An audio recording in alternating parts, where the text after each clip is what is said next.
Your first time here at Rolex, put forth a fantastic test. Tell us a little bit about that. Thank you. I'm really excited. For where I am right now, I couldn't have gone any better. I didn't think I would do that well my first time at Rolex, so I'm really excited. The horse went great, and I think we did the best we could. All right, well, you earned yourselves a 53, and that will definitely keep you in the thick of things going into tomorrow. But, Boyd, you've been working with Caitlin for a really long time now. Tell us a little bit about the process of developing a rider to this point and having her sitting next to you on the interview couch, and just kind of how far you guys have come together. It's been, there's literally been... I don't know how many people have come to work for us, and a lot of them last for a week, some of them last for a month, and some of them last for a year, and Caitlin's lasted, how long? 5 years, and, I take my hat off to her because I think she made a commitment when she was young, like at 17 years old, and said, this is what I want to do, and she's worked very, very, very hard, and she's missed a lot of things that kids her age enjoy, be it a holiday or a frat party at a college thing, or, and she's also been through some very, very disappointing times with injuries and horse injuries and and she sort of hung in there, and I think it's... I think it's wonderful that she's at an event at this level, and I have some sense of satisfaction knowing that I've sort of contributed a little bit to it as well. But at the end of the day, it's probably more Caitlin being Caitlin than us having some magic wand making her this. Caitlin, a few years ago, did you think that at 23 years of age here you'd be at Rolex, you'd be kind of amongst all the big guys? Making your 4-star debut at such a young age is a huge accomplishment. Years ago, did you kind of see that in your near future? I didn't think so. Even I came here in 2010 to watch Boyd ride at the Wegs, and if you had asked me then if I thought I'd be here in 2013, I probably would have said no. So it's pretty exciting. And just tell us a little bit about the interesting and phenomenal relationship you have with this mare, Catch a Star. I haven't had her for that long. I got her in the summer of 2010. Boyd and I sort of picked her out. And then it's been a bit of a roller coaster ride with her. I did a 2-star on her in the spring of 2011, and then the fire at True Prospect happened, so we missed out on the fall of 2011. Got going again in 2012, and started our advanced season, did a 3-star at Bromont last summer. And then I had a bit of an injury last fall, so again, we missed out on the fall, and now here we are. Well, Boyd, you have a very noticeable accent. For all those who don't know Boyd Martin, there aren't many of you that are probably standing out here, but Boyd is not an American. Naturally, he is now, from Australia. And so why did you decide to make the move to the U.S.? And did you just wake up one day and thought, U.S. sounds good, let's do it? Or... No, I mean, I probably had much the same start in life as Caitlin. I finished school pretty unsuccessfully and became a working student for a fella named Heath Ryan in Australia. And like Caitlin, I sort of started eventing from a young age and went hard at it. And I actually rode in a number of 4-stars before I even ventured over this way. So I'd sort of got to a point in Australia where I was getting a little bit, not bored, but sort of done everything there was to do. And so in 2006, I came over here with a horse called Yin Yang Yo, and I looked around, and I got a job. I was sort of based at Phillips preparing for this event, and then I really, really loved it. I went to a couple of horse trials and thought, well, and it was a tough decision because you basically have got all your support structure and your horses in Australia and your friends and family, and I was sort of riding at the top level there, and so it was a pretty big call just to leave all that and start over basically, and got a job as working at Phillips, and then did that for a couple of years, and then moved on doing my own thing.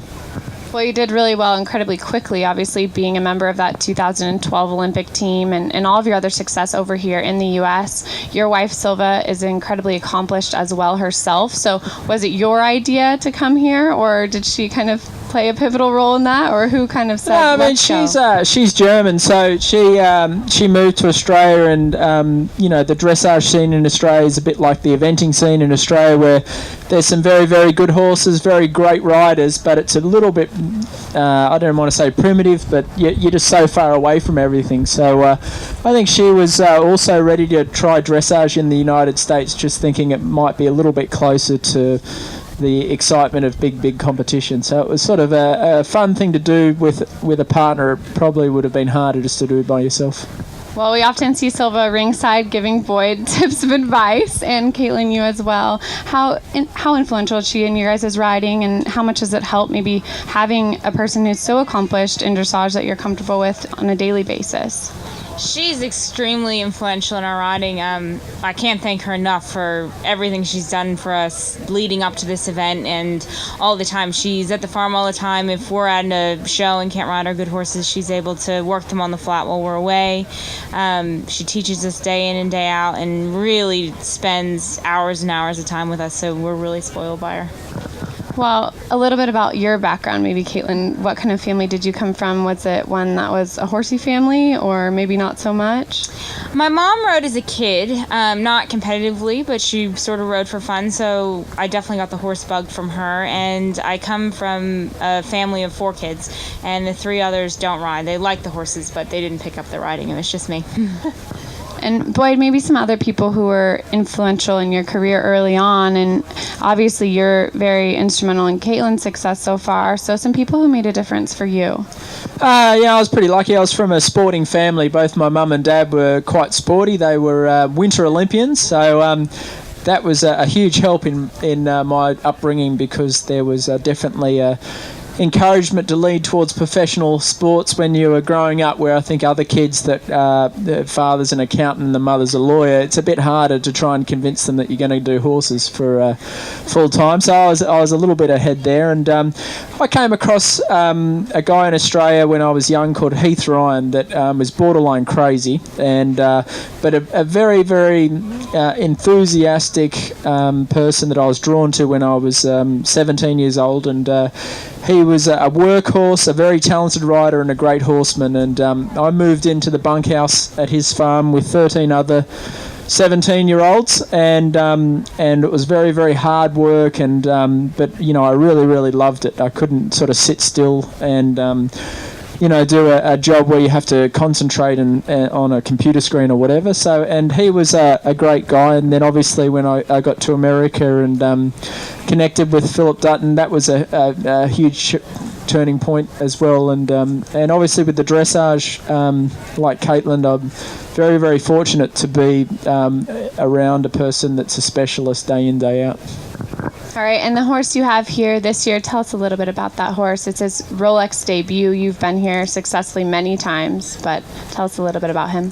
Yeah, I mean, he's a good horse. He's an Irish bred horse. He started out as a fox hunter in Ireland, and then he was imported to America, where he was produced. And I spotted him a bit over 12 months ago and really kept my eye on him, and I thought he was a tremendous athlete, a great jumper, a good mover, and a great mind. And I was lucky enough to rally up a group of 10 people to purchase the horse.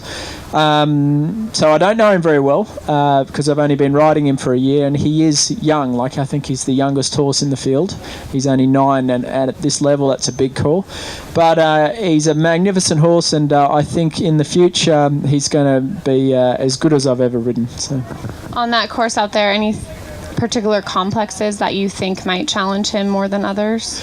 I mean, I think he'll be green all the way around, but I'm very, very confident in his ability. He's a class jumper. He's got a big stride, and I've got him very, very fit. So I think every single jump will present some sort of challenge to us. And but deep down, I know he's up for it. I sort of got the feeling over all the years of which ones are going to cope well, and I think he's one of them. And I think he'll be, a little bit inexperienced in the dressage, and I think he'll show jump pretty well. So, I'm using this as thinking of the hopefully 4 stars ahead in time. This is his first go at it, and I think he'll still could finish up near the leaders. So we'll see what happens.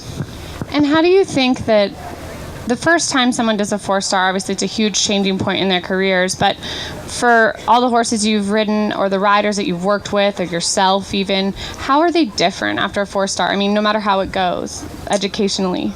I mean, I think it's just a huge experience, and there's no, you can't really, Caitlin will be fine. She'll be, I actually think she'll jump around quite easily. She's probably petrified right now and can't sleep at night, but, she's done it the right way, like she's trained hard, she's got a good horse, and she's done it properly, and I think when you go through that sort of scenario, then usually the outcome's pretty rewarding. For me, when I did my first 4-star, I was 19 years old and was probably naive to what I was actually going through. So I was probably just didn't quite get it, and then but I got through it somehow. And then year after year after year, you get the hang of how to train for it and what horses need what ride and the dressage, and it's a wise man's game, and you'll notice that a lot of the top 10 riders here will be well over their age of 40, which isn't a coincidence. It's just it takes so long to get the hang of producing a great performance at this level. And Caitlin, for you, it's your first time you have seen the track, I presume? I have. And just coming to Rolex is such an experience as a spectator, let alone being a rider, but you probably don't get as much time. We were talking to Lynn Smansky and Aaron Sylvester this morning, and they said, well, the trade fair is so fantastic, but when you're riding, you're really over in the barns and you don't make it out here very often. So just the whole experience and coming here and kind of the things you were most excited about and things maybe that have surprised you in the process, even putting your entry in. A Rolex entry is $100. Most people may not know that. Which is, I think, if you enter a novice event at the local horse trial, it's nearly $300, yeah. Which is crazy. But it's a different experience. I sort of all got real yesterday when you jogged down the jog strip, and I think there were about 100 photographers at the end of the jog lane, and I've never seen that before, and I've certainly been here, but you don't realize how much atmosphere there is, and it's cool because there are so many sponsors here, and it feels like more of a European event because the community is really involved, and there's so many volunteers, and the event it makes you feel like it's a really big event. And the cross country itself, Derek DeGrazier puts forth a tough track here. Just the whole environment, what are you excited for? Are you worried about the gallop lanes, things that kind of are exciting or scary? I'm excited. I think it'll go well. It's a big course. It's what a 4-star course should be. I think Boyd has me prepared. I think my horse is fit enough, so we'll just see how it goes. I'll do the best I can out there. And then speaking of fitness for either of you, actually, everybody kind of has a different stance on their approach to getting a horse ready for a 4-star event and what they do fitness-wise and maybe what they don't do or what they do the last week. What stance do you guys take, and what do you use to get these horses fit? I think the key is to try and get them fit over 4 or 5 months, and not trying to cram it all into 1 or 2 months. So, and like for these two horses, I think it's both their first 4-star. So I think this time next year, if we were aiming for this event, you'd benefit from the fitness that you did this year. So it'll be easier next year. But we start off 4 or 5 months before the event and do a lot of long, slow stuff, and then as time goes on, you build up to sharper, faster stuff. So I think Caitlin's horse looks like a whippet at the moment, and I think it's a real sort of hot-looking horse, even though it's half warm blood. I think it, reminds you of a bit of a greyhound, so I think that one would be plenty fit enough. And my guy is still a bit young and immature in his body, so I think he'll definitely have his tongue hanging out right at the end. But I feel like I've put in the miles and trained hard and couldn't have done much more fitness work. So we'll. If it doesn't work out, it's not like I made a mistake, I think, in preparing him. And do you guys do more sprints or long distances or hill gallops? What do you focus We're lucky. on? We're in Pennsylvania, so there's some of the best hills in America to gallop up, and that's why a lot of the steeplechase trainers and the timber racing trainers and the flat trainers are there. And so we really, really, really benefit from the long hills there. And we've also got a swimming pool for horses not far. And I actually swum my horse a fair bit as well, just to try and put some extra condition on him, and I think one of the Squeeze things. a few faster seconds out. Yeah. So it's when you do these a lot, you understand how important, or you don't really get an understanding of how tired a horse gets at 8, 9, 10, 11 minutes until you actually do it, and you're like, oh dear, And so I definitely have experienced a horse that's not quite fit enough, so it's something that I take very, very seriously. And then from a rider fitness standpoint, we had a Twitter follower at home actually tweet in to ask these guys what they do to get fit themselves, or if there are any stretching things they do prior to getting on. Boyd, I know you do a lot of yoga. Yeah. I mean, Caitlin used to be quite overweight when she started for me, and she's definitely trimmed up, and I think I'd probably take my... Do they feed you? No. But I've, probably my weight would bounce around 18 to 20 pounds from heaviest to lightest. But I've been a bit lame this year because I've had a couple of falls, so I haven't actually been able to physically do much fitness work. But I think it's important, if you consider how long and how far we've got to gallop, to try and lighten up a little bit. Yeah. Do you do any kinds of workouts or anything to supplement your riding, or is it mostly just riding that gets you in shape? Mostly just riding. Boyd keeps me pretty busy during the day, so by the end of the day, I would like to run, but I'm not the best runner. I sort of go in and out of jogging and stuff. But I think the biggest thing is, like Boyd said, is making sure you keep your weight down and eating healthy and being very conscious of your eating habits. And how did you stick with Boyd for 5 years? I mean, Boyd says, you're heavy set when you got there. Nobody sticks around for him. You have to train all day long and work. Do you get to sleep? I don't know if you guys know Boyd, but he likes to exaggerate a little bit. I love it. I think it might work the other way. They can't get rid of me. I'm stuck there. But I am very committed to them, and they've done so much for me, Boyd and Silva, and I hope to be with them for a lot longer. Well, William Fox Pitt told James Alliston his first time here at Rolex that he should just go out on cross country and treat it like a 3-star and ride it just the same, because he got here doing 3-stars successfully. Are there any kind of big words of wisdom that you've gotten from people? I think it's very similar to that. I'm going to go with that. I think I'll make a plan with Boyd and use his wisdom, and he'll tell me how to ride all the different questions out there. And I think if I stick to our plan, we both know my horse pretty well, and you got to think the whole way around and stick to your plan. And then just cross-country morning, everybody kind of has a different ritual. Lynn Szymanski, for those of you who didn't hear earlier, she takes a nap before cross-country. She sleeps for a while, she said. And everyone's a little bit different. I think she probably wouldn't have much company in the fact that she's sleeping right before she gets on to go tackle an 11 and some minute cross-country course. But are there things that you guys do before you get on, or mentally, to prepare yourselves for any of the phases? I think Caitlin goes first thing in the morning, so we'll probably walk the course early, and then I'll help her warm up, and then I'd probably spend a bit of time watching the closed circuit TV and figure out the fences that we were worried about and how they're riding. And sometimes some of the ones you're worried about ride really well, and some of the ones that you weren't worried about are just a mess, and then you've sort of got to maybe change your plan. If the horses go really late in the afternoon, I'd often give them a ride in the morning. But usually it's a hard thing for a guy like me that's usually occupied by riding 5 or 6, 7 horses at a competition. To be stuck here with one can be quite torturous, actually, because you really got to entertain yourself, where usually you get a lot of entertainment just by riding all your other horses. So it's I think it's easier going in the morning, and sometimes pacing around and getting nervous all day is a little bit harder to get going in the afternoon when you compete. If you see Boyd in the trade fair kind of walking back and forth, make sure you wish him good luck, or maybe give him something to do, I guess, on Saturday. And Caitlin, what about you?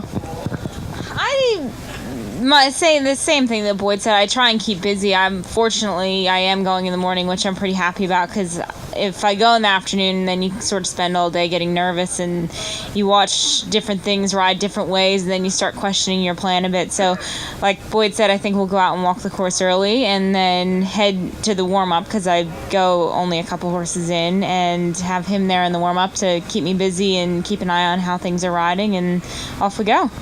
Was the Rolex Stadium this morning everything you thought it would be?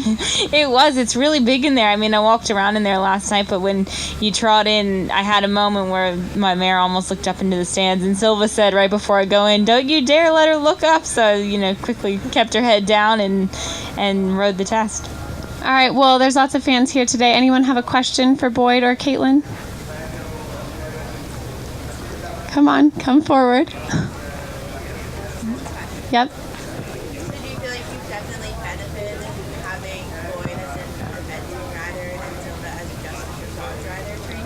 The question was, do you feel like you benefited from having Boyd as an event trainer and Silva as just a dressage rider? Yeah. Or rider trainer? I definitely have. Like I said before, I'm so lucky. You talk to a lot of other event riders, and they're only able to go see a dressage specialist, once a week, once a month, and we're fortunate enough to have Silva every day. And even when you're not riding or taking lessons from her, you get to watch her school her upper level, Grand Prix and Prix St. George horses every day. So the level of riding is definitely kicked up a notch at our farm because we're riding in the same ring as her. And then having Boyd, he helps me on all the horses that I jump ride at home, and he's very knowledgeable on the flat from Silva and all his years of experience. So when Silva's not around, I have him to help me on the flat as well. Anyone else? Yeah.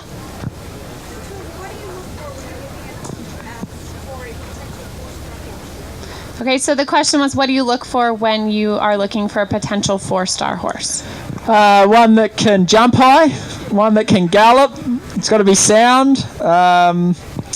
And lately, the biggest thing I think is having a horse that's trainable or rideable, and that's one thing that you overlook sometimes when you're looking for a horse. You look for the big movement and then the big jump, and you've got to evaluate. You've got to picture a horse in this stadium full of cheering people, and you're trying to do an extended walk across a diagonal. So having a horse that's a raving lunatic is definitely cross that off your list, because they don't change too much over the years, and your end goal would hopefully be something like this, or a high level competition where there is atmosphere and there is electricity in the ring, and sometimes the rideability is more important than the ability, so keep that in the back of your mind. Boyd, is there a way that you look for rideability? Like if you're just someone going to try a horse a few times, how do you kind of tell their personality as opposed to their movement? Obviously you can see. Yeah, it's a hard thing, because if you think about it, say you're buying a horse, you've probably got 30 minutes to evaluate it,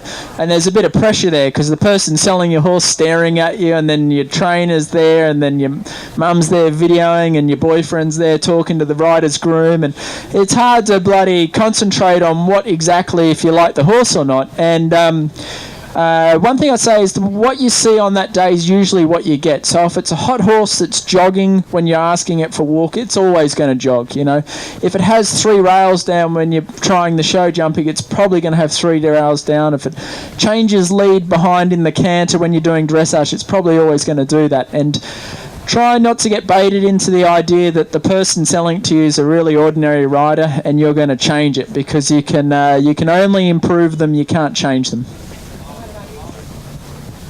That was pretty good advice. I don't think I can. I don't think I can top that. I usually, if I'm looking at horses and I think that I like the horse, I end up showing Boyd the video anyway and get the approval from him.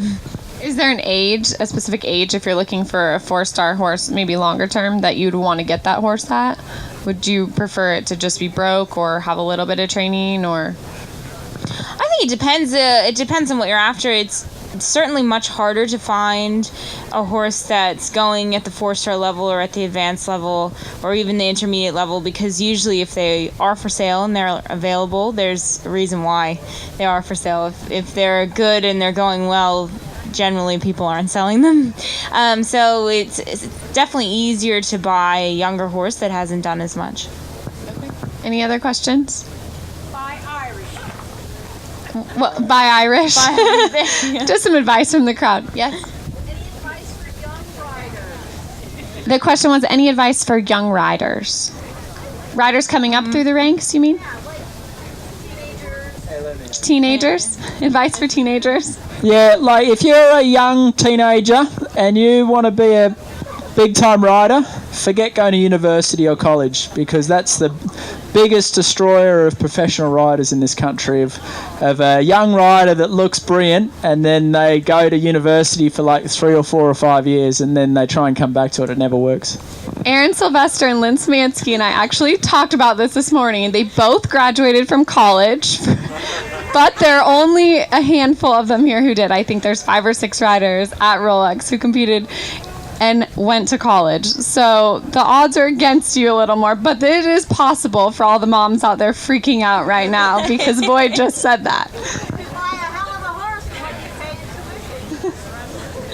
That's true. She's on our side. Any other questions? I'll just follow up on that. I was sort of half joking, girls. If you want to go to college, you should. But the biggest thing you can do, I reckon, is you got to try and connect with someone that's going to, it's no good, like you got to try and connect with someone that's going to be a brilliant sort of rider or a mentor or someone that you believe in. And sometimes they might not even have a job available, but if you're really, really serious and you want to be a great rider and you think Leslie Law's going to be the best coach for you, then you've got to figure out a way of working for Leslie Law or Buck Davidson or Philip Dutton. And there's, I think there's about 20 riders or trainers. They might not be riding at the 4-star level. They might be just coaches that you've got to pick who the best one is, and then you've got to be able to try and figure out a way of working for them or training with them for a long period of time. And that, I think, if you look at all the successful riders, one of their in their past somehow they've linked up with someone that's helped them along for 3, 4, 5, 6 years, and that sort of springboarded them into elitism. And I think too, along those lines, and you guys would probably agree with me, that those people then give you opportunities you wouldn't otherwise have, like Jenny with Boyd Jenny with Philip and yourself, Boyd, linking with owners and other things, and with you, Caitlin, with the ride on Remington. Talk about that a little bit. It's a pretty special opportunity that I have on Remington. I was fortunate enough that Boyd, as his former rider, and Dempsey Javonen, his owner, allowed me the opportunity to sort of be the first leg of his retirement. He'll eventually go to her young granddaughter Camilla and go around, the lower levels or intermediate with her. But it's a very special opportunity because he's been all around the world. He's a very famous horse. I'm sure you guys all know him. And he knows a lot, and he's teaching me quite a bit. And it's cool to have Boyd teaching me on him because he knows the horse so well. And it's an upper level horse that I get to ride around. All right, any other questions? Okay, well, we wish you guys the best of luck this weekend. We look very, very forward to watching you. Caitlin, obviously, you're done with the portion of dressage here, and we will be cheering you guys on all weekend long. So thanks so much for joining us. If you have other questions for our riders tomorrow and the rest of the weekend, be sure to follow us on Twitter and let us know what those are at #RK3DE interview, and we'll be sure to ask those here in the Kentucky Interview Lounge.